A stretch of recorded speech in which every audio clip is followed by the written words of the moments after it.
has become a part of the media technological infrastructure of everyday life that we need antidotes of immaterialization.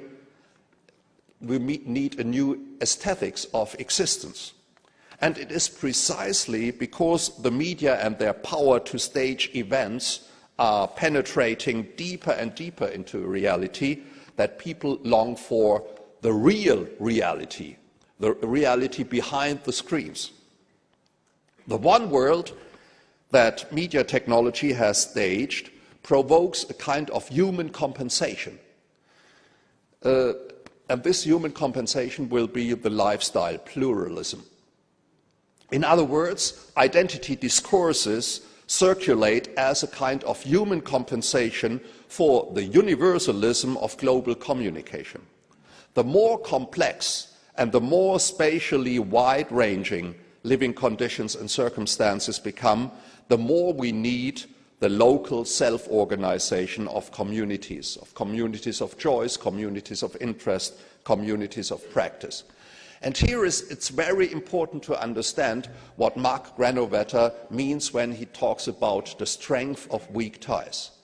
The new world of networks, the networks of the internet culture have nothing to do with the social networks that we are acquainted with in the 19th and 20th century, because the traditional social networks are worlds of strong ties.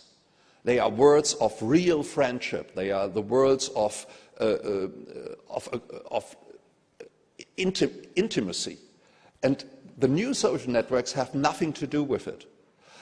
The new social networks of the internet are composed of weak ties. And this is so because only weak ties are very information-rich. This is a very interesting paradox, that strong ties are not very information-rich. A simple test case for this is the communication between lovers. You cited Marshall McLuhan, and I remember one quotation, one of my famous quotations by Marshall McLuhan is, he said this is why lovers mumble so, because when information is very low, when the connection and the emotional response is very high. So if you have strong ties, the information flow is very small.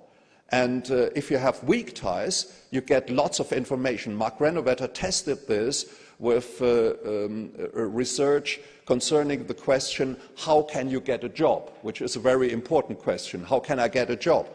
And the very interesting finding of this research is the most important informations that enable you to get a job do not come from relatives or good acquaintances, but from very weak ties. So people you met once or twice in your life. These people are much more important concerning information than the good friends or your lover. So the world of the new social networks, the world of the internet culture, is emotionally speaking not as intense as the traditional forms of social networks. I think we have to keep that in mind, and it explains why it is possible that our children who live in the internet have 2,600 friends, which surprises older people like me. How is that possible to have 2,600 friends? But it's not longer a surprise if you keep that in mind, that networks are based on weak ties and not on strong ties. Thank you very much for your attention.